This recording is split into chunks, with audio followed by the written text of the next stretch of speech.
And to the war in Ukraine and in war zones, it's often the elderly who stay behind, unable or unwilling to evacuate. Many of them rely on humanitarian aid and the support of their communities to survive. DW's Matthias Böllinger reports from Kharkiv. There is no place Lyudmila Mushnina could go back to. Her home is gone, she says.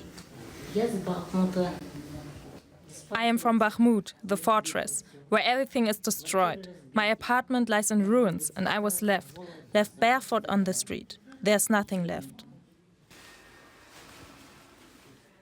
Here in Kharkiv, she's found shelter in a residence for the elderly.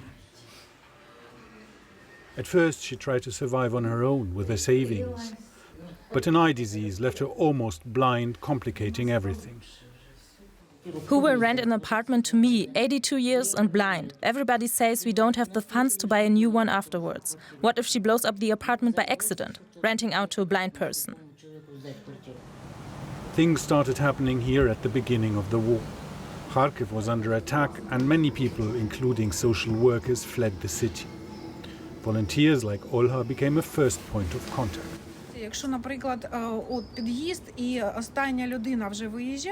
Sometimes we would get calls from the last people to leave a multi-story building. They would tell us, "We know there is a bedridden lady on the third floor with her doors locked." We would then break into her apartment and save her, cut through the door and carry her out. There are now about 50 people living here. The city's left-behind elderly were soon joined by refugees from frontline towns and occupied territories. Organizers have hired staff to keep everything going. At the moment they rely on short-term grants, but Olha Kleitman thinks more will be needed. Many such institutions will be needed. The young have left the city, but the elderly won't go. Even if they are offered an alternative, they will say, "I'm not going anywhere. I will die here." So this will be Kharkiv's problem for a long time.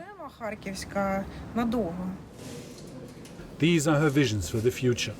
Olha is an architect and has drawn plans for a new residence she wants to build.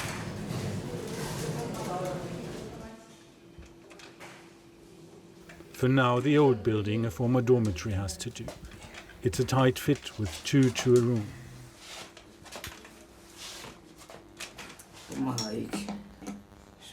For Olha Jadan, this is the second war in her life. She remembers the Germans occupied her home during World War II. Now, at the other end of her life, it's the Russians. Nobody would have thought they might invade us. If there was anything we old people, pensioners, could do to stop this, I would give anything.